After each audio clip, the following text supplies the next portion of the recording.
Բարև ձեզ, ես Աննան եմ, մասնագիտությամբ մարդկային ռեսուրսների կառավարման ոլորտի մասնագետ եմ, բայց նաև ունեմ մի մեծ նախասիրություն, սիրում եմ զբաղվել ստեղծարարության ոլորտի պրակտիկ հետազոտություններով։ Իսկ այսօր ապրիլի 21-ին նշում ենք ստեղծարարության միջազգային օրը։ Սա հրաշալի առիթ է հիշելու, որ ստեղծարարությունը շատ կարևոր է բոլորիս մասնագիտությունների մեջ,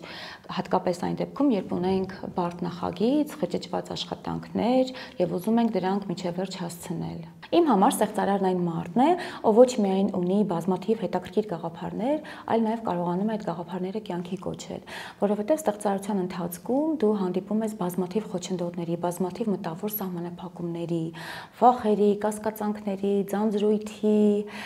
քննադատությունների եւ այս ամենը հաղթահարելու համար իսկապես պետք է լինել տոկուն։ Այդ պատճառով ստեղծարարությունը ոչ միայն օրիգինալ գաղափարներ ունենալն է, բազմաթիվ գաղափարներ ունենալն է, այլ դրանք կյանքի կոչելն է։ Այսօր ուզում եմ ձեզ հետ կիսվել մի քանի հնարքներով, որոնք կօգնեն այդ գործընթացը անցնել ավելի սահուն, իսկ վերջում ունենալու ենք հետաքրքիր անակնկալ։ Առաջին հնարքը, որի մասին ուզում եմ պատմել, կոչվում է թարս հարցեր։ Սովորաբար մենք ինչ ենք անում, երբ ցանկանում ենք ինչ-որ բան իրականացնել, սկսում ենք մտածել, թե ինչ անենք։ Իսկ ես խորհուրդ եմ տալիս երբեմն գալ թարս կողմից, այսինքն խնդրին նայել լրիվ հակառակ կողմից։ Օրինակ, եթե ցանկանում ես մտածել, թե ինչպես հաջողվես կարիերայի մեջ, եկեք մտածենք, թե ինչպես ձախողենք կարիերայի մեջ։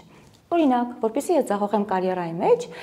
պիտի գրքեր չկարդամ, միայն ինքնազարգացումս կապեմ արագ-արագ տեսաերիզների հետ, որպեսզի ես կարիերայի մեջ ձախողեմ,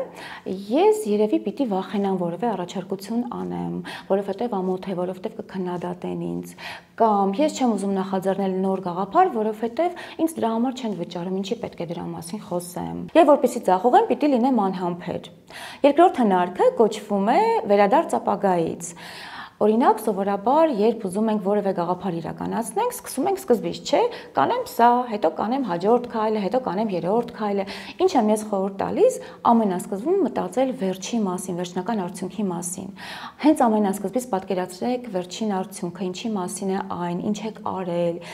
ինչ եք տեսնում, ինչ եք լսում, ինչ են ձեզ ասում, ինչպիսի ազդեցություն է այն թողել, եւ հետո կամաց վերադարձեք սկիզբ։ Իհարկե, շատ հաճախ այնպես է ստացվում, որ երբ որ մենք հասնում ենք այդ վերջը լրիվ փոխված է լինում, բայց ոչինչ, կարևորն այն է, որ դա խթանիչ ուժ է հանդիսանում մեր ստեղծարար նախագծի համար։ Հիմա կխոսեմ երրորդ հնարքի մասին, որը շատ եմ սիրում, այն կոչվում է անալոգիաների խաչմերուկ։ Մենք բոլորս գիտենք, որ ամենահետաքրքիր նորարարությունները առաջացել են տարբեր ոլորտների միաձուլման արդյունքում։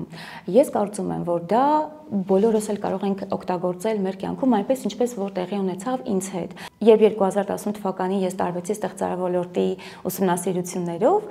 չգիտեմ ինչպես հայտնվեցի նյարդագիտության ոլորտ եւ սկսեցի կարդալ հատկապես նեյրոպլաստիկության մասին գրքեր, այսինքն ինչպես է ուղեղը սովորում, ինչպես է այն զարգանում, ինչպես է վերականգնվում տրավմաների հետ։ Իդեպ գրքի կեսը չէի հասկանում, որովհետեւ բժշկական տերմիններ էին, բայց ես շարունակում էի պայքարել։ Եվ գիտեք ինչ հետաքրքիր բան տեղի ունեցավ, որ հետո հասկացա, թե ինչքան կապված է այն իմ ոլորտի հետ, եւ դրա արդյունքում ստեղծեցի բազմաթիվ հետաքրքիր նախագծեր մարդկային ռեսուրսների կառավարման ոլորտում։ Ես խորհուրդ եմ տալիս, որ ամիսը գոնե մեկ անգամ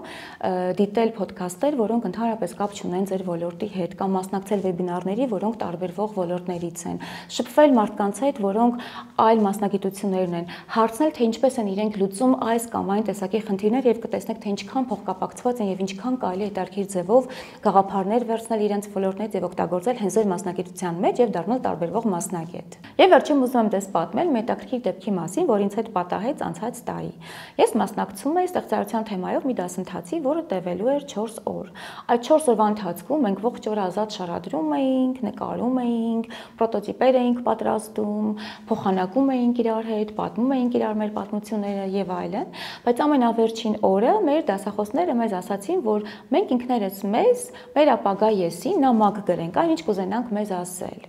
Մենք վերցրեցինք թուղթ, գրեցինք այդ նամակները, հանձնեցինք մեր դասախոսներին եւ վերադարձանք ամեն մեկս մեր երկիր։ Անցավ մի քանի ամիս եւ ինձ ասացին, որ ես ստացել եմ նամակ։ Ճիշտ ասած, շատ զարմացա, որ թղթային նամակ եմ ստացել, բայց երբ տեսա, որ վրան գրված էր Նյու Յորք բառը, հասկացա, որ դա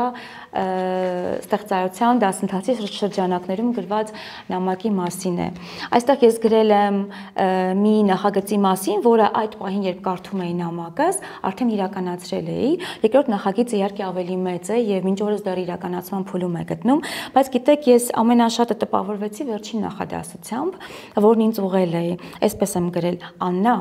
կլինի, որ դու էլ այդպես չմտածես, դու չես հասկանում, որ դա քեզ շատ է խանգարում։ Ամենահետաքրքիր գիտեք որն էր, որ ես այդ բանը երբ կարդում էի, ես արդեն այդ թերության վրա աշխատում էի, բայց մոռացել էի, որ սրա մասին գրել եմ նամակիս մեջ։ Ինչ եմ ուզում ասել, շատ կարևոր է որևէ տեղ ամրագրել մեր ցանկությունները, մեր թերությունները, մեր վախերը, մեր կասկածները։ Հնարավոր է, որ մենք դրա մասին ընդհանրապես մոռանանք, բայց մեր ուղեղում գործընթացը արդեն սկսվում է եւ գնում է զարգացման։ Մենք շատ ենք ցանկանում այս գեղեցիկ փորձառությունը նվիրել մեր սիրելի հետևորդներին։ Վերցրեք թուղթ, գրեք նամակ, դիմեք ձեզ, թե ինչ եք ցանկանում փոխել ձեր կյանքում, ինչ նպատակներ եք ուզում իրականացրած լինել մի քանի ամիս հետո, ինչպիսին եք ցանկանում տեսնել ձեզ եւ ուղարկեք մեկնաբանությունում նշված հասցեով։ Եվ մենք հոգատարությամբ կպահենք ձեր նամակները եւ մի օր, երբ դուք ինձ նման մոռացած կլինեք այդ նամակի մասին, դուք կստանաք այդ նամակը։ Ես ինքս սկսեցի ստեղծարարության ոլորտի ուսումնասիրություններով, որպեսզի հասկանամ եւ պատասխանեմ մի հարցի. արդյոք մարդը ծնվում է ստեղծարար, թե հնարավոր է դա զարգացնել։ Այսօր կարող եմ ձեզ վստահաբար ասել, որ այո, դա կարելի է զարգացնել, ճիշտ հնարքներ օգտագործելով, համապատասխան միջավայրում գտնվելով եւ հետաքրքիր սովորություններ զարգացնելով։ Շնորհավորում եմ ձեզ ստեղծարարության օրվա կապակցությամբ եւ մաղթում եմ, որ իրականացնեք բազմաթիվ հետաքրքիր ստեղծարար նախագծեր, որոնք կերջանկացնեն եւ ձեզ եւ ձեր հարազատներին։